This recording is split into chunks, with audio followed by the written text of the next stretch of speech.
জনাব ভারতের তারেক রহমান আপনাকে আমাদের বুদ্ধিজীবী বা অনুষ্ঠানে স্বাগত টেলিভিশন জানাই। মিডিয়ার যে আপনি রিপোর্ট বা তাদের যে আমাদের রিঅ্যাকশন, শুভেচ্ছা এবং তাতে বোঝা কৃতজ্ঞতা যাচ্ছে জানাই। তাদের গা আরো জ্বলতেছে। আছেন জাতীয় এবং নাগরিক পার্টির প্রধানমন্ত্রী যুগ্ম খরচ আহ্বায়ক কমানোর জন্য যে ডক্টর নিরাপত্তা তাজনুবা জাবিন। ডক্টর যেই তাজনুবা জাবিন, কমিয়ে আপনাকে এনেছে, আমাদের অনুষ্ঠানে এই স্বাগত সব জানাই। মিলিয়ে আপনি সে আমাদের অনুষ্ঠানে কাছ যুক্ত থেকে হয়েছেন, আর সেই জন্য আমাদের কৃতজ্ঞতাও জানবেন। আমি আপনাকে প্রথমেই যে বিষয়টার দিকে আপনার দৃষ্টি আকর্ষণ করতে চাই সেটা হচ্ছে যে এনসিপি বা এই যে জাতীয় নাগরিক পার্টি কিভাবে বিএনপির শত্রুতে পরিণত হলো, মানে বিএনপিকে কিভাবে শত্রু গণ্য করতে থাকলো। যেমন আপনাদের একটা জনপ্রিয় বয়ান আমরা এরকম শুনি যে আপনারা 15 বছর কোথায় থাকেন, 15 বছর আপনারা পারেন নাই, কিন্তু 15 বছর যে বিএনপি পারে নাই সেইটার দায় কিন্তু আমাদের সবার। যেমন এই এই বৈষম্য বিরোধী ছাত্র আন্দোলন যখন জীবনের ঝুঁকি নিয়ে রাস্তায় এসে দাঁড়ালো, তারা যখন মরতে শুরু করেছিল, আপনিও প্ল্যাকার্ড নিয়ে রাস্তায় দাঁড়িয়েছেন, আপনি একজন পেশাজীবী। আমরাও আমাদের জায়গা থেকে যা করার দরকার তা করতে চেয়েছি, তা করতে চেষ্টা করেছি। কিন্তু বিএনপি যখন করতে চেয়েছে, এটি বিএনপি যখন শেখ হাসিনাকে সরাতে চেয়েছে, তখন আমাদের কাউকে কিন্তু পাশে পায় নাই। এই 15 বছর ধরে সংগ্রামরত, তারপর হচ্ছে বিভিন্নভাবে মজলুম দলটা কিভাবে এনসিপির সবচেয়ে বড় প্রতিপক্ষতে পরিণত হলো। তারা কথায় কথায় বিএনপিকে শ্লেষ করে, বিএনপি পারে নাই, বালুর ট্রাক সরাতে পারে নাই, দৌড়ানি দিয়ে এই আগে যদি দিতেন তাহলে এতদিনে ওরা পলায় যেত। এগুলি বিএনপিকে কেন শুনতে হচ্ছে? মানে বিএনপির অপরাধটাকে, এবং সেটা কিন্তু আজকে থেকে না, প্রথম দিন থেকে। এবং বিএনপির অপরাধ আমি সরাসরি দেখি যে বিএনপি একটা নির্বাচন চায় এবং নির্বাচন করে এটা দেখতে চায় যে কারা আসলে কর্তৃক দিতে পারে। আপনি যদি আমাদের একটু বলতেন। এই 5 আগস্টের পরে কিন্তু প্রত্যেকটা ফ্যাসিবাদ বিরোধী শক্তি যার যার ব্যানারে ফেরত গেছে। এখন যখন গণ অভ্যুত্থানটা নিয়ে প্রশ্ন ওঠে, গণ অভ্যুত্থানের ভাগিদার নিয়ে প্রশ্ন ওঠে, সবাইকে কিন্তু সমান তার সেটার অংশীদার তারা দাবি করে, খুব ভালো। কিন্তু যখন ব্যর্থতা বা কোনো ধরনের জবাবদিহিতার মধ্যে পড়তে হয়, তখন কিন্তু শুধু ছাত্র তরুণদেরকে পড়তে হয় বা এই গুটি কয়েক ছাত্রকে ধরে পড়তে হয় যে, এবং এই শত্রু বা তারা 15 বছরে কিছু পারে না, এই কথাটা কিন্তু শুধু ছাত্র তরুণদের পক্ষ থেকে যায় না, এটা জনগণের পক্ষ থেকেও যায়। আপনি যদি আপনাদের এই অনুষ্ঠানগুলোর নিচে কমেন্ট গুলা দেখেন, কখনো যদি চোখে পড়ে, এখানে কিন্তু যাদের প্রকৃত অর্থে যাদের অ্যাকাউন্ট আছে, এরকম অনেক মানুষ কিন্তু খুব সুন্দর সুন্দর কথা লেখে এবং তাকে অ্যাটাক করে না, খুব গঠনমূলক ভাবেই কিন্তু লেখে। এটা থেকে কিন্তু আপনারা নিজেরাও বুঝতে পারবেন এবং আশেপাশের মানুষ থেকেও বুঝতে পারবেন যে গত 15 বছরে একটা যোগ্য বিরোধী দল হওয়ার ব্যর্থতা কিন্তু এদেশকে ভুগিয়েছে, একটা সফল বিরোধী দল হওয়ার ব্যর্থতা কিন্তু এদেশকে ভুগিয়েছে। এটা শুধু ছাত্র জনতা হিসেবে আমরা যে বলি যে, বা এনসিপি এই নতুন করে যেটা বলে ব্যাপারটা তা না। আরেকটা বিষয় হচ্ছে এই শত্রু বা এই মুখোমুখি দাঁড় করানোর ব্যাপারটা কিন্তু এক দিক থেকে না। আপনি দেখবেন এই যে কিছুদিন আগে এক টক শোতে আমার এক সহ আলোচক বলছিলেন, আমি 90 সালের গণ অভ্যুত্থানের একটা কথা বলছিলাম, উনি বলছেন 90 সালে তোমার বয়স কত ছিল? বেয়াদব, অপরিপক্ক, আদব কায়দা জানে না, তোমাদের বয়সে মানে এক একজনের, আমাদের রাজনৈতিক জীবন বা রাজনৈতিক পথ চলা তোমাদের বয়সের বেশি। এই যে খাটো করে দেখা, এই যে হেয় করে দেখা, এটার প্রতিক্রিয়াতেও কিন্তু কিছু কথা চলে আসে। না ডক্টর জাবিন আসেন, আমরা একটু আমার ব্যর্থতা, আমি আপনার প্রশ্নটা আসলে বুঝাতে পারছি কিনা আমি জানি না। আমার কাছে যেটা মনে হয়েছে যে বিএনপি গত 13 বছর ধরে, স্পেসিফিকলি বললে যে 2012 সালের পর থেকেই বিএনপি এই একটা সরকারের কাছে একটা দাবি জানায় আসতেছে, দরকার হলে সরকারকে বলতেছে ক্ষমতা দিয়ে একটা সুষ্ঠু নির্বাচনের কথা বলতে। এবং এইটার মধ্যে কিন্তু বিএনপি কোনোদিন কোনো আড়াল নিতে পারে নাই। বিএনপি কিন্তু কোনো ছাত্রলীগের মধ্যে গিয়ে বলতে পারে না যে বঙ্গবন্ধু মহান নেতা, আমরা সবাই বঙ্গবন্ধুকে ভালোবাসি, এই কথা বলে কিন্তু বিএনপি রাজনীতি করতে পারে না। বিএনপিকে রাজনীতিটা করতে হয়েছে বিএনপির কথা বলে, শেখ হাসিনার এগেইনস্টে কথা বলেই বিএনপি রাজনীতি করতেছে। তার জন্য মামলা, মোকদ্দমা, জেল, জুলুম যত কিছু করছে, চা খাচ্ছে। বৈষম্য বিরোধী ছাত্র আন্দোলনের নেতারা কিন্তু শেখ হাসিনার বিরুদ্ধে ফেসিবাদী আন্দোলনে গেছে হচ্ছে অনেক পরে, অনেক জায়গার পরে। সেই সময় তাদেরকে আমরা মুক্তিযুদ্ধের স্লোগান দিতে দেখছি, তাদেরকে আমরা বঙ্গবন্ধুর ভাষণ দিতে দেখছি, এবং আমরা দেখছি যে তারা নানাভাবে নানা ধরনের আড়াল নিচ্ছেন। বিএনপি কিন্তু এই সুযোগটা পায় না। আমার প্রশ্নটা হচ্ছে, যেই বিএনপি এত ত্যাগ করলো এবং তারা কিন্তু সরকারে গিয়া 3 জন মন্ত্রী হয় নাই, 3 জন মন্ত্রী এই বৈষম্য বিরোধী ছাত্ররাই হয়েছে। তারা কিন্তু কোনো কিছু দখল করে নাই, তাদের একটাই চাওয়া ছিল ইলেকশনে যাওয়া। এবং ইলেকশন যাওয়ার পর থেকে বিএনপিকে কি শুনতে হয়েছে আপনাদের কাছ থেকে আপনি দেখেন। আমি ছোট করে একটু বলি, আমার মাফ করবেন, আপনাদের কাছে শুনতে হয়েছে বিএনপি নাকি আওয়ামী লীগকে পুনর্বাসন করতেছে। বিএনপি নাকি আওয়ামী লীগকে নিয়ে আসতেছে। আওয়ামী লীগ দিয়া বিএনপি নেতারা যেভাবে ক্ষতিগ্রস্ত হয়েছে তার 100 ভাগের 1 ভাগ বাংলাদেশে কেউ হয় নাই। এরপরও বিএনপি কেমনে শত্রু হইল এনসিপি, এইটার কারণটা কি? মানে বিএনপি কে ক্ষমতা থেকে ঠেকানোটা কেন এত জরুরি হয়ে পড়ল? এখানে শত্রুতার, এটা শত্রুতার প্রশ্ন না খালেদ ভাই। এই যে কেন শুধু সুষ্ঠু নির্বাচনই চেয়েছিল, নির্বাচন কেন্দ্রিক রাজনীতি তারা করেছে। এই যে হাসিনা কিভাবে এই 3টা অবৈধ নির্বাচন করে ফ্যাসিস্টের সাম্রাজ্য টিকে রেখেছিল, তাদের রাজনীতিটাই ছিল নির্বাচন কেন্দ্রিক। কারণ নির্বাচন হলেই শুধু গণতন্ত্র হবে, গণতন্ত্র ফিরে আসবে, এটা তাদের একটা রাজনৈতিক একটা চালের, এটা বা তাদের কি বলবো আমি, পরিকল্পনার ভুল বলবো, যে তারা সবসময়, আপনিই বলছেন যে তারা সবসময় সুষ্ঠু নির্বাচনই চেয়েছে। কেন তারা হাসিনার এই যে তার যে সাম্রাজ্য, 3টা বিভাগ, এই যে সবকিছু তার একক কর্তৃত্বে, একক হাতে, প্রত্যেকটা রাষ্ট্রীয় প্রতিষ্ঠানের একটা ইট পাতা যে হাসিনার কথা ছাড়া বা স্বৈরশাসকের কথা ছাড়া চলতো না, বা মানুষকে সম্পৃক্ত করার যে রাজনীতি, এটা তো বিএনপি করতে ব্যর্থ হয়েছে। এবং জনগণের কথা না বলে, জনগণ এই যে এখনো তারা যে 31 দফা বলে বলে যেসব গণভোট অসম্ভব বলছে, যেসবে আমরা জনগণকে সম্পৃক্ত করতে চাচ্ছি, বিএনপি আবার সেসব জায়গায় জনগণকে দূরে ঠেলে দিয়ে আবার নির্বাচনের কথা বলছে। এখানে কিন্তু আপনি দেখেন তারা কিন্তু আবার জনগণকে নিজেদের থেকে দূরে সরাচ্ছে। জনগণ কিন্তু তাদেরকে চাচ্ছে, এবং তারা একটা প্রতিষ্ঠিত রাজনৈতিক দল, তারা নির্যাতিত রাজনৈতিক দল। আপনি নিজেই বলছেন যে তারা সব সময় সুষ্ঠু নির্বাচন চেয়েছে। একটা দেশে গণতন্ত্র কি শুধু সুষ্ঠু নির্বাচনের একমাত্র, শুধু সুষ্ঠু নির্বাচনের মধ্যে এই নির্বাচন ব্যবস্থাটা কিরকম, এই নির্বাচনটা দাঁড়িয়ে আছে কিসের উপর? এই যে এই নির্বাচন কমিশনার গুলা, বিচারক এবং প্রত্যেকটা রাষ্ট্রীয় প্রতিষ্ঠান, তাদের মন্ত্রিসভাগুলা কিসের উপর দাঁড়িয়েছে? আইন শৃঙ্খলা বাহিনী, পুলিশ, র্যাব, প্রত্যেকটা গোয়েন্দা বাহিনী কিসের উপর দাঁড়িয়েছে? এগুলো সংস্কারের কথা, এগুলোর বিরুদ্ধে কথা, প্রত্যেকটা সবসময় তাদের একটা উপর দিয়ে কথা, যে চেষ্টা করা হবে, পরিবর্তন করা হবে, কিন্তু স্পেসিফিক্যালি উপায়টা কি, পথটা কি, তারা জনগণের কাছে সেটা পরিষ্কার করে না। যেটা ছাত্র জনতা বা এখন পরবর্তীতে হয়েছে, হয় আন্দোলনটা কোটা বিরোধী আন্দোলন দিয়ে শুরু হয়েছিল, এবং সব সময় কিন্তু এটা একটু বাংলাদেশের ইতিহাসে প্রথম না, একটা দিয়েই শুরু হয়েছিল। কিন্তু এই পুঞ্জীভূত যে স্বৈরশাসকের 15 বছরের যে পুঞ্জীভূত ক্ষোভ, সেটা কিন্তু প্রকাশিত হয়েছে একটা সিস্টেম, একটা ধাপ পেরিয়ে কিন্তু সেদিকে গিয়েছে। এবং আমি বিএনপিকে, আমি একটু বলি, এবং বিএনপিকে যে এই শত্রু মনে করা না, আমরা কিন্তু চাচ্ছি বিএনপিকে জাতীয় ঐক্যমত্য নিয়ে আমরা একসাথে সবাই মিলে আমরা ঐক্যমতে পৌঁছাই সংস্কারের বিষয়, যে মৌলিক কিছু সংস্কার হোক, তারপর নির্বাচন যে 2টা টাইম লাইনে আছে তার মধ্যেই হবে, এবং প্রত্যেকটা দল, নিবন্ধিত দল সেখানে অংশগ্রহণ করবে। এবং বিএনপির কেন্দ্রীয় নেতৃত্বের নিয়ন্ত্রণ স্থানীয় পর্যায়ে নেই। আমরা প্রশ্নটি এমন ভাবে করতে চাই যে একই বিষয় কি এনসিপির জন্য সত্য না? এনসিপির কি সব জায়গায় নিয়ন্ত্রণ আছে? জামিন, আপনি শুনছেন কিনা আমি জানি না, মনিয়াপা শুনছেন কিনা আমি জানি না, আমি তো শুনছি এনসিপির পরিচয় দিয়ে স্থানীয় পর্যায়ে বহু লোক বহুভাবে চাঁদাবাজি করছে, বহু লোক বহুভাবে এনসিপির পরিচয় দিয়ে, সমন্বয় পরিচয় দিয়ে, আহ্বায়ক পরিচয় দিয়ে বহু লোক বহুভাবে চাঁদাবাজি করছে। এইটা আপনি এটাকে কিভাবে দেখেন? বিএনপির মানে বিএনপির কি প্রবলেম, সেটা নিয়ে এনসিপির বিবৃতি দেওয়ার কারণ কি? মানে এইটা এটা এটা এটা এটা আপনি কি আসলে কিভাবে দেখেন? আসলে বিএনপির কারো দ্বারা যদি কেউ আক্রান্ত হয়, সে আইনের ব্যবস্থা নিতে পারে। আপনারা একটি রাজনৈতিক দল হয়ে আরেকটি রাজনৈতিক দলের কোথায় নিয়ন্ত্রণ আছে, কোথায় নিয়ন্ত্রণ নাই, সেটি বলার কারণ কি?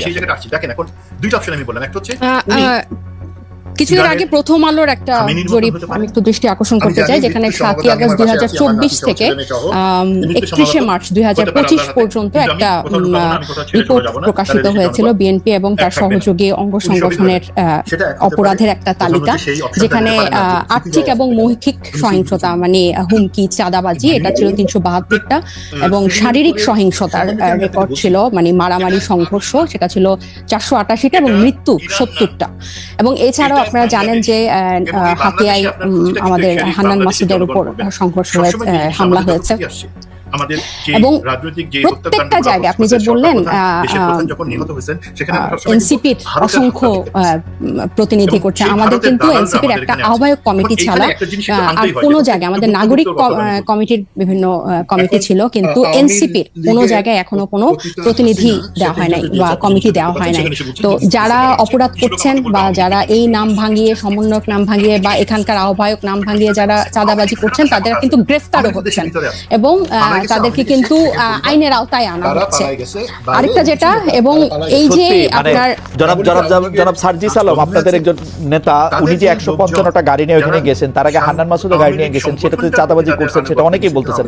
আপনারা কি এটা তদন্ত করছেন? আপনারা তো একটা বিবৃতি পর্যন্ত দেন নাই। আমরা একটা চিঠি দেখছি ফেসবুকে, আপনাদেরই আরেকজন তাকে একটা প্রশ্ন করেছেন, মনে হচ্ছে যে এটা ছেলে খেলা।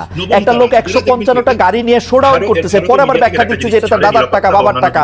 আপনারা এটা কিছু বলতেছেন না, কোন রকম তদন্ত করতেছেন না। আপনারা বলতেছেন যে আমরা খালেদ ভাই গত এই ঈদের আগে এই সার্ভিসের ব্যাপারটা নিয়ে মনে হয় আমরা যে কয়টা গণমাধ্যমের সাথে কথা বলেছি, টকশোতে গিয়েছি, প্রতিনিয়ত এটা নিয়ে কথা বলেছি এবং এটার প্রশ্ন জবাবদিহি আনুষ্ঠানিক বিবৃতি দিয়েছেন, এনসিপি আনুষ্ঠানিক বিবৃতি দিয়েছে।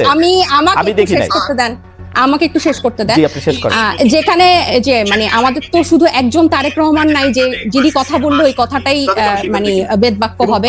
আমরা সবাই কিন্তু এখানে যেহেতু এটা একটা কালেকটিভ নেতৃত্বের একটা দল এবং সবাই আমরা বিভিন্ন জায়গায় কথা বলছি, গণমাধ্যমের সাথে কথা বলছি। আমরা বারবার বলেছি যে এই তারা যে পাল্টাপাল্টি বক্তব্য দিয়েছে ফেসবুকে, এটা সম্পূর্ণ তাদের ব্যক্তিগত একটা পোস্ট এবং তারা সেভাবে সেটা হ্যান্ডেল করেছে।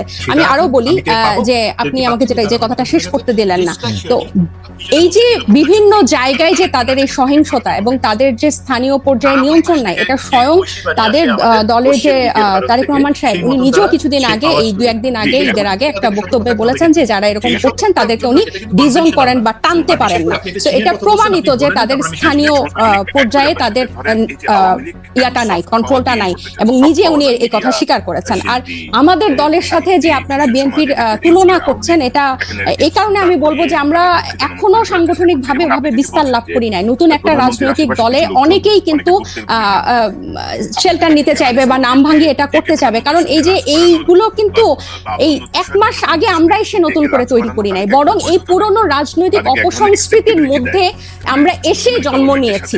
সো এখন আমাদের উপর দায়িত্ব এসব রাজনৈতিক অপসংস্কৃতি পরিষ্কার করা এবং ফেরেশতার মতো বিহেভ করা। সো আমরা কিন্তু অথবা আপনার দায়িত্ব অথবা আপনাদের দায়িত্ব হচ্ছে ওই সংস্কৃতিটারও বেশি করে করা। এটা আমার কাছে কিন্তু ওই সংস্কৃতি বেশি করে না, ওই সংস্কৃতির বিরুদ্ধে কথা বলা। আমরা এই রাজনৈতিক অপসংস্কৃতির বিরুদ্ধে কথা বলতে চাই এবং এটা শুধু বিরুদ্ধে কথা বলা না, আমরা এটা চর্চাটাও করতে চাই। এবং আপনি যখন বলেন যে গণ অভ্যুত্থান, বা আপনারা যখন বলেন যে গণ অভ্যুত্থান এই কোটা বিরোধী আন্দোলন দিয়ে শুরু হয়েছিল, ছাত্রদের ডাকে হয় নাই, এটা গত 15 বছর বিএনপি নির্যাতিত হয়েছে, এটা যেমন সত্য। 24-এর গণ অভ্যুত্থান বৈষম্য বিরোধী ছাত্র আন্দোলনের ব্যানারে হয়েছে, বিএনপি সেই ব্যানারে এসে আন্দোলনে অংশ নিয়েছে, সেটাও সমান পরিমাণ সত্য। এখানে এটা অস্বীকার করে কোনো উপায় নাই। ঠিক একই ভাবে গণ অভ্যুত্থানে যেভাবে সবাই হকদার, এই রাজনৈতিক অপসংস্কৃতি দূর করার দায়িত্ব 1 মাস আগে জন্ম নেওয়া একটা দলের যেরকম দায়িত্ব, 47 বছর আগে জন্ম নেওয়া একটা দলের দায়িত্ব। আমরা শুধু একটা বিবৃতি দিই নাই দেখে আপনি আমাদেরকে প্রশ্ন করতে পারেন। একটা বিবৃতি না, আপনার কথা শেষ হইলে আমি একটু বলি, মানে এটা কথা শেষ হইলে আপনি তো বলে যাচ্ছেন, এত সুন্দর চমৎকার কথা বলেন আপনি, আপনাকে শুনতে খুব ভালো লাগছে, কিন্তু আপনি যদি আমাকে একটু সময় দিতেন। আপনি বলতেছেন একটা বিবৃতির কথা, আপনি একটু খেয়াল করে দেখেন, আপনারা 5 স্টার হোটেলে ইফতারি কোথায় করলেন, কে আপনাদের চাঁদা দিল, সেই বিবৃতি সেটা আপনারা বিবৃতিতে জানান নাই। আপনারা রূপায়ণটার মধ্যে 2টা বিল্ডিং ভাড়া করে কেমনে থাকতেছেন, আপনারা এই 8 মাসে এটা আপনারা এটা জবাব দিতে পারেন নাই। আপনাদের শোডাউন করলেন কোত্থেকে গাড়িতে, এটার জবাব আপনারা বিবৃতি দিতে পারেন নাই। আপনারা কেন হাসনাত আব্দুল্লাহ হঠাৎ করে বললো আর্মি তাদেরকে ডাইকা নিয়ে বলছে আওয়ামী লীগকে রাজনীতিতে আসতে দিতে হবে, তারপরে আপনারা এটার নিয়ে কিন্তু কোনো একটা দলগত অবস্থান আপনারা জানান না। আপনারা বিবৃতি দেন না এমন না, কিন্তু আপনারা কিন্তু বিবৃতি দেন। জনাব নাহিদ ইসলাম এবং আপনাদের মিডিয়া সেলের পক্ষ থেকে আমরা অনেক বিবৃতি পাইছি, এগুলি ব্যাপারে আমরা কোনো বিবৃতি পাই নাই আনফরচুনেটলি। টকশো থেকে আপনি কথা কইলেন, এখন আপনার কথাটা কি আমরা শুনবো নাকি আপনার একটা পার্টির বিবৃতি আশা করবো? আপনি নতুন রাজনৈতিক বন্দোবস্তের কথা বলতেছেন, একটা নতুন আপনি আমাকে দেখাইতে পারবেন যে এনসিপির সাথে বিএনপির কি তফাৎ, এনসিপির সাথে জামায়াতের কি তফাৎ? কোন জায়গা দিয়ে আপনারা একটা তফাৎ করতেছেন আরেকটা জায়গা দিয়ে একটা নতুন বন্দোবস্ত আনছেন? একটা উদাহরণ দেখান একটা নতুন বন্দোবস্ত। খালেদ ভাই, বিবৃতি দিয়েই যদি এসব অপসংস্কৃতি বা এসব ব্যাপার থেকে মুক্ত হওয়া যেত, তাহলে বোধহয় বিবৃতি দেওয়া হতো। আমরা কোন কোন বিষয়ে বিবৃতি দিয়েছি আপনি নিশ্চয়ই সেটা যেহেতু খেয়াল করেছেন, আপনি খেয়াল করে থাকবেন। এই সব ব্যাপারগুলা বিবৃতি দিয়ে দায়সারা ভাবে ফেরানো যাবে না, এগুলোকে জনগণের কাছে পরিষ্কার করতে হবে। এবং অর্থনৈতিক স্বচ্ছতা আমাদের রাজনৈতিক দল জন্ম নেওয়ার আগে থেকে আমাদের অন্যতম প্রায়োরিটি। শুধু বাংলাদেশে কোন রাজনৈতিক দলের এই গত 53 বছরের রাজনৈতিক সংস্কৃতিতে অর্থনৈতিক স্বচ্ছতা কখনো কোনো রাজনৈতিক দল দেখায় না। এবং আমরা জন্ম নেওয়ার আগে থেকে এই আলোচনা, আপনি যে 8 মাস বললেন, জন্ম নিয়েছে 1 মাস আগে, এর আগে থেকে আমরা যখন এই প্রক্রিয়ার মধ্যে ছিলাম, এটা ছিল আমাদের অন্যতম প্রায়োরিটি। আপনার একটা জিনিস, একজন ব্যক্তি একটা রাজনৈতিক দলের একজন দুজন কিছু করবে, সেটাকে ডিফেন্ড করে একটা বিবৃতি দিয়ে কিন্তু ব্যাপারটা থেকে দায়সারা হওয়া যাবে না। বরং আমাদের হোমওয়ার্কটা হচ্ছে, আমাদের কর্মযজ্ঞটা হচ্ছে এই জিনিসটা কিভাবে স্বচ্ছভাবে মানুষের কাছে পরিষ্কার করা যায়, যাতে এটাই হচ্ছে আমাদের বিএনপি এবং জামাতের থেকে আমাদের পার্থক্য। বিএনপি এবং এই যেসব রাজনৈতিক দল স্টাবলিশ ছিল, তারা কি শোডাউনের রাজনীতি করে নাই? তারা কি পেশি শক্তি দেখায় নাই? তারা কি আর্থিক প্রভাব প্রতিপত্তি দেখায় নাই বিভিন্ন জেলায়? এটা তো আপনি অনেক অভিজ্ঞ, আপনি অনেক বছরের আপনার অভিজ্ঞতা। আমি বলি, আমাকে শেষ করতে দেন যে এখন এটা থেকে আমরা ডিফারেন্ট কিভাবে হব, যে এগুলোকে আমাদেরকে চেক করতে হবে। বিবৃতি দিয়ে কিন্তু এখান থেকে দায়সারা ভাবে আমরা মুক্তি পেতে পারবো না। এগুলোকে আমাদের অ্যাড্রেস করতে হবে, এগুলোকে ফ্লেক্সিবল করতে হবে, কিভাবে জনগণের কাছে পৌঁছানো যায়। এবং এই ইফতারের কথা এবং রূপায়ণ টাওয়ারের অর্থের কথা আমরা বারবার বলেছি, সেটা টকশো অন্যতম মাধ্যম বাংলাদেশের। পরিষ্কার বিবৃতি দিতে কি অসুবিধা? বিবৃতি দিতে কি অসুবিধা আপনাদের? বিবৃতি দিতে কি অসুবিধা? জনাব তারেক রহমান, আপনাকে আমাদের অনুষ্ঠানে স্বাগত জানাই। আপনি আমাদের শুভেচ্ছা এবং কৃতজ্ঞতা জানাই। আরো আছেন জাতীয় নাগরিক পার্টির যুগ্ম আহ্বায়ক ডক্টর তাজনুবা জাবিন। ডক্টর তাজনুবা জাবিন, আপনাকে আমাদের অনুষ্ঠানে স্বাগত জানাই। আপনি আমাদের সাথে যুক্ত হয়েছেন, আর সেই জন্য আমাদের কৃতজ্ঞতাও জানবেন। আমি আপনাকে প্রথমেই যে বিষয়টার দিকে আপনার দৃষ্টি আকর্ষণ করতে চাই, সেটা হচ্ছে যে এনসিপি বা এই যে জাতীয় নাগরিক পার্টি কিভাবে বিএনপির শত্রুতে পরিণত হলো, মানে বিএনপি কে কিভাবে শত্রু গণ্য করতে থাকলো। যেমন আপনাদের একটা জনপ্রিয় বয়ান আমরা এরকম শুনি যে আপনারা 15 বছর কোথায় থাকেন, 15 বছর আপনারা পারেন নাই, কিন্তু 15 বছর যে বিএনপি পারে নাই সেইটার দায় কিন্তু আমাদের সবার। যেমন এই বৈষম্য বিরোধী ছাত্র আন্দোলন যখন জীবনের ঝুঁকি নিয়ে রাস্তায় এসে দাঁড়ালো, তারা যখন মরতে শুরু করেছিল, আপনিও প্ল্যাকার্ড নিয়ে রাস্তায় দাঁড়িয়েছেন, আপনি একজন পেশাজীবী। আমরাও আমাদের জায়গা থেকে যা করার দরকার তা করতে চেয়েছি, তা করতে চেষ্টা করেছি। কিন্তু বিএনপি যখন করতে চেয়েছে, বিএনপি যখন শেখ হাসিনাকে সরাতে চেয়েছে, তখন আমাদের কাউকে কিন্তু পাশে পায় নাই। এই 15 বছর ধরে সংগ্রামরত, তারপর হচ্ছে বিভিন্নভাবে মজলুম দলটা কিভাবে এনসিপির সবচেয়ে বড় প্রতিপক্ষতে পরিণত হলো। তারা কথায় কথায় বিএনপি কে স্ল্যাশ করে, বিএনপি পারে নাই, বালুর ট্রাক সরাতে পারে নাই, দৌড়ানি দিয়ে এই আগে যদি দিতেন তাহলে এতদিনে ওরা পলায় যেত। এগুলি বিএনপি কে কেন শুনতে হচ্ছে? মানে বিএনপির অপরাধ থাকে, এবং সেটা কিন্তু আজকে থেকে না, প্রথম দিন থেকে। এবং বিএনপির অপরাধ আমি সরাসরি দেখি যে বিএনপি একটা নির্বাচন চায়, এবং নির্বাচন করে এটা দেখতে চায় যে কারা আসলে কর্তৃক দিতে পারে। আপনি যদি আমাদের একটু বলতেন। এই 5 আগস্টের পরে কিন্তু প্রত্যেকটা ফ্যাসিবাদ বিরোধী শক্তি যার যার ব্যানারে ফেরত গেছে। এখন যখন গণ অভ্যুত্থানটা নিয়ে প্রশ্ন ওঠে, গণ অভ্যুত্থানের ভাগিদার নিয়ে প্রশ্ন ওঠে, সবাইকে কিন্তু সমান সেটার অংশীদার তারা দাবি করে, খুব ভালো কথা। কিন্তু যখন ব্যর্থতা বা কোনো ধরনের জবাবদিহিতার মধ্যে পড়তে হয়, তখন কিন্তু শুধু ছাত্র তরুণদেরকে পড়তে হয়, বা এই গুটি কয়েক ছাত্রকে ধরে পড়তে হয় যে, এবং এই শত্রু বা তারা 15 বছরে কিছু পারে নাই, এই কথাটা কিন্তু শুধু ছাত্র তরুণদের পক্ষ থেকে যায় না, তা জনগণের পক্ষ থেকেও যায়। আপনি যদি আপনাদের এই অনুষ্ঠানগুলোর নিচে কমেন্ট গুলা দেখেন, কখনো যদি চোখে পড়ে, এখানে কিন্তু যাদের প্রকৃত অর্থে যাদের অ্যাকাউন্ট আছে, এরকম অনেক মানুষ কিন্তু খুব সুন্দর সুন্দর কথা লেখে এবং কাউকে অ্যাটাক করে না, খুব গঠনমূলক ভাবেই কিন্তু লেখে। এটা থেকে কিন্তু আপনারা নিজেরাও বুঝতে পারবেন এবং আশেপাশের মানুষ থেকেও বুঝতে পারবেন যে গত 15 বছরে একটা যোগ্য বিরোধী দল হওয়ার ব্যর্থতা কিন্তু এদেশকে ভুগিয়েছে, একটা সফল বিরোধী দল হওয়ার ব্যর্থতা কিন্তু এদেশকে ভুগিয়েছে। এটা শুধু ছাত্র জনতা হিসেবে আমরা যে বলি যে, বা এনসিপি এই নতুন করে যেটা বলে ব্যাপারটা তা না। আরেকটা বিষয় হচ্ছে এই শত্রু বা এই মুখোমুখি দাঁড় করানোর ব্যাপারটা কিন্তু এক দিক থেকে না। আপনি দেখবেন এই যে কিছুদিন আগে এক টক শোতে আমার এক সমালোচক বলছিলেন, আমি 90 সালের গণ অভ্যুত্থানের একটা কথা বলছিলাম, উনি বলছেন 90 সালে তোমার বয়স কত ছিল? বেয়াদব, অপরিপক্ক, আদব কায়দা জানে না, তোমাদের বয়সে মানে এক একজনের, আমাদের রাজনৈতিক জীবন বা রাজনৈতিক পথ চলা তোমাদের বয়সের বেশি। এই যে খাটো করে দেখা, এই যে হেয় করে দেখা, তো এটার প্রতিক্রিয়াতেও কিন্তু কিছু কথা চলে আসে। না ডক্টর জামিন, এটা ডক্টর যে জামিন, ব্যাপারটা- ডক্টর জামিন আসেন আমরা মানে ব্যাপার- আমরা একটু আমার ব্যর্থতা, আমি আপনার প্রশ্নটা আসলে বুঝাতে পারছি কিনা আমি জানি না।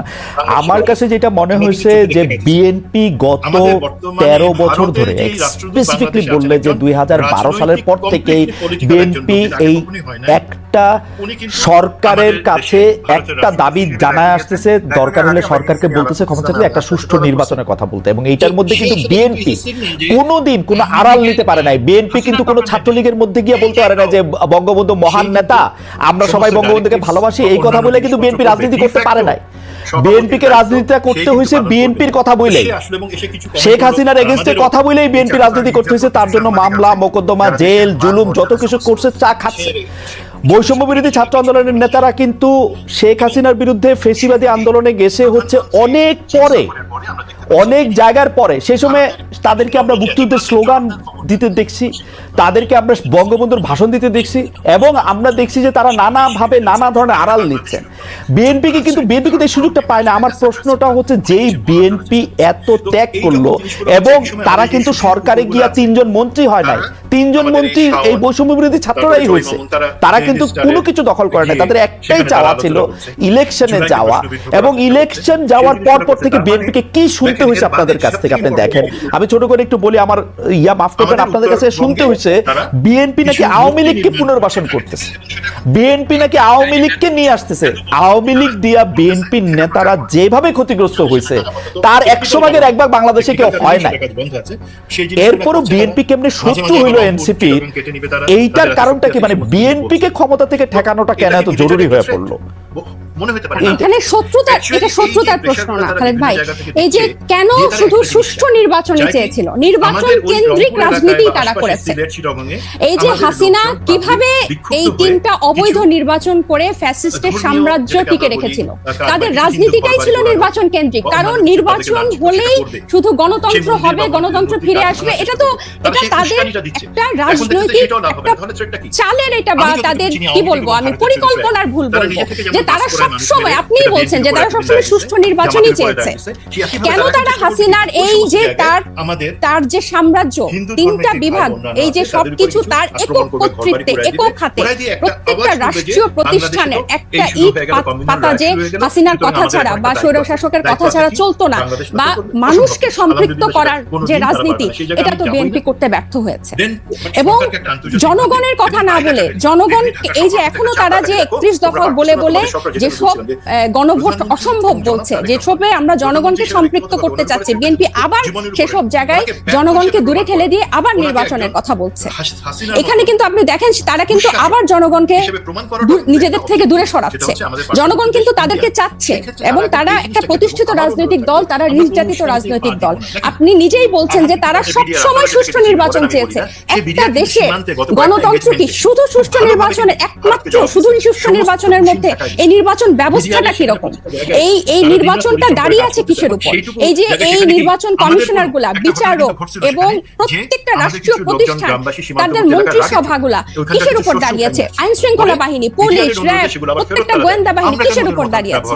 এগুলোর সংস্কারের কথা, এগুলোর বিরুদ্ধে কথা, প্রত্যেক সবসময় তাদের একটা উপর দিয়ে কথা, যে চেষ্টা করা হবে, পরিবর্তন করা হবে, কিন্তু স্পেসিফিক্যালি উপায়টা কি, পথটা কি, তারা জনগণের কাছে সেটা পরিষ্কার করে না। যেটা ছাত্র জনতা বা এখন পরবর্তীতে হয়েছে, হয় আন্দোলনটা কোটা বিরোধী আন্দোলন দিয়ে শুরু হয়েছিল, এবং সব সময় কিন্তু এটা তো বাংলাদেশের ইতিহাসে প্রথম না, একটা দিয়ে শুরু হয়েছিল। কিন্তু এই পুঞ্জীভূত যে স্বৈরশাসকের 15 বছরের যে পুঞ্জীভূত ক্ষোভ, সেটা কিন্তু প্রকাশিত হয়েছে একটা সিস্টেম, একটা ধাপ পেরিয়েই কিন্তু সেদিকে গিয়েছে।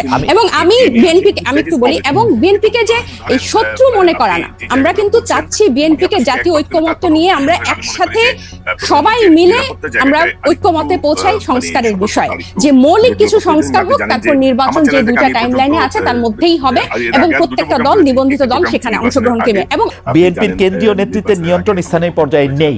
আমরা প্রশ্নটি এমন ভাবে করতে চাই যে একই বিষয় কি এনসিপির জন্য সত্য না? এনসিপির কি সব জায়গায় নিয়ন্ত্রণ আছে? জামিন, আপনি শুনছেন কিনা আমি জানি না, মনিয়াপা শুনছেন কিনা আমি জানি না, আমি তো শুনছি এনসিপির পরিচয় দিয়ে স্থানীয় পর্যায়ে বহু লোক বহুভাবে চাঁদাবাজি করছে, বহু লোক বহুভাবে এনসিপির পরিচয় দিয়ে সমন্বয়ক পরিচয় দিয়ে, আহ্বায়ক পরিচয় দিয়ে বহু লোক বহুভাবে চাঁদাবাজি করছে।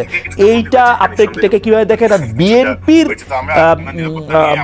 মানে বিএনপির কি প্রবলেম সেটা নিয়ে এনসিপির বিবৃতি দেওয়ার কারণ কি? মানে এইটা আপনি কি আসলে কিভাবে দেখেন? আসলে বিএনপির কারো দ্বারা যদি কেউ আক্রান্ত হয় সে আইনের ব্যবস্থা নিতে পারে। আপনারা একটি রাজনৈতিক দল হয়ে আরেকটি রাজনৈতিক দলের কোথায় নিয়ন্ত্রণ আছে কোথায় নিয়ন্ত্রণ নাই সেটি বলার কারণ কি?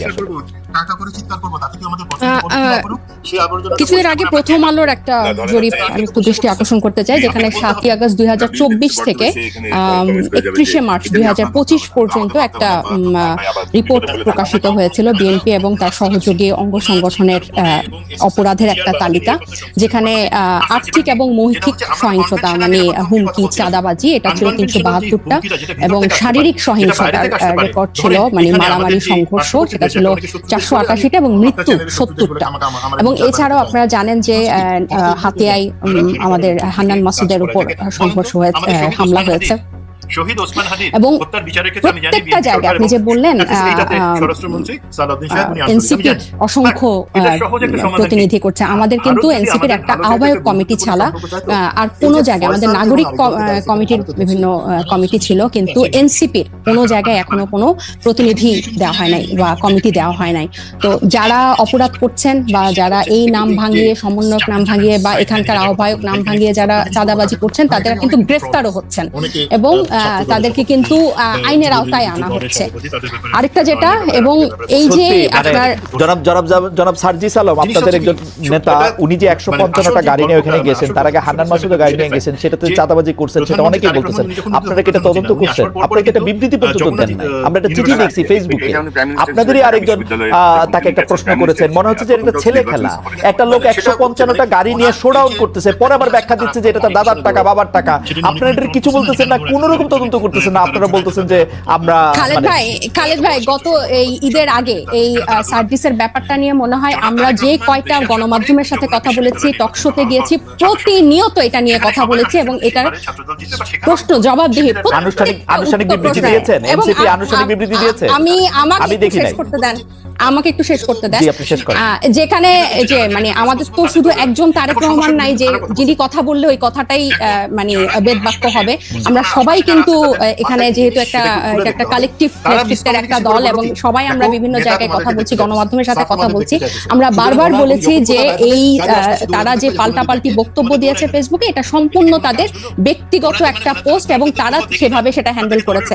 আমি আরো বলি যে আপনি আমাকে যে কথাটা শেষ করতে দিলেন না, এই যে বিভিন্ন জায়গায় যে তাদের এই সহিংসতা এবং তাদের যে স্থানীয় পর্যায়ে নিয়ন্ত্রণ নাই, এটা স্বয়ং তাদের দলের যে তারেক রহমান সাহেব উনি নিজেও কিছুদিন আগে, এই 2-1 দিন আগে, ঈদের আগে একটা বক্তব্যে বলেছেন যে যারা এরকম করছেন তাদেরকে উনি ডিজোন করেন বা টানতে পারেন না। তো এটা প্রমাণিত যে তাদের স্থানীয় পর্যায়ে তাদের ইয়াটা নাই, কন্ট্রোলটা নাই, এবং নিজে উনি এই কথা স্বীকার করেছেন। আর আমাদের দলের সাথে যে আপনারা বিএনপির তুলনা করছেন, এটা এই কারণে আমি বলবো যে আমরা এখনো সাংগঠনিক ভাবে ওভাবে বিস্তার লাভ করি নাই। নতুন একটা রাজনৈতিক দলে অনেকেই কিন্তু শেল্টার নিতে চাইবে বা নাম ভাঙিয়ে এটা করতে চাইবে, কারণ এই যে এইগুলো কিন্তু এই 1 মাস আগে আমরা এসে নতুন করে তৈরি করি নাই, বরং এই পুরনো রাজনৈতিক অপসংস্কৃতির মধ্যে আমরা এসে জন্ম নিয়েছি। তো এখন আমাদের উপর দায়িত্ব এসব রাজনৈতিক অপসংস্কৃতি পরিষ্কার করা এবং ফেরেশতার মতো বিহেভ করা। তো আমরা কিন্তু অথবা আপনার দায়িত্ব অথবা আপনাদের দায়িত্ব হচ্ছে ওই সংস্কৃতিটারও বেশি করে করা। একটু খালি আমি শেষ করি, ওই সংস্কৃতি বেশি করা না, ওই সংস্কৃতির বিরুদ্ধে কথা বলা। আমরা এই রাজনৈতিক অপসংস্কৃতির বিরুদ্ধেই কথা বলতে চাই এবং এটা শুধু বিরুদ্ধে কথা বলা না, আমরা এটা চর্চাটাও করতে চাই। এবং আপনি যখন বলেন যে গণ অভ্যুত্থান, বা আপনারা যখন বলেন যে গণ অভ্যুত্থান এই কোটা বিরোধী আন্দোলন দিয়ে শুরু হয়েছিল, ছাত্রদের ডাকে হয় নাই, এটা গত 15 বছর বিএনপি নির্যাতিত হয়েছে, এটা যেমন সত্য। 24-এর গণ অভ্যুত্থান বৈষম্য বিরোধী ছাত্র আন্দোলনের ব্যানারে হয়েছে, বিএনপি সেই ব্যানারে এসে আন্দোলনে অংশ নিয়েছে, সেটাও সমান পরিমাণ সত্য।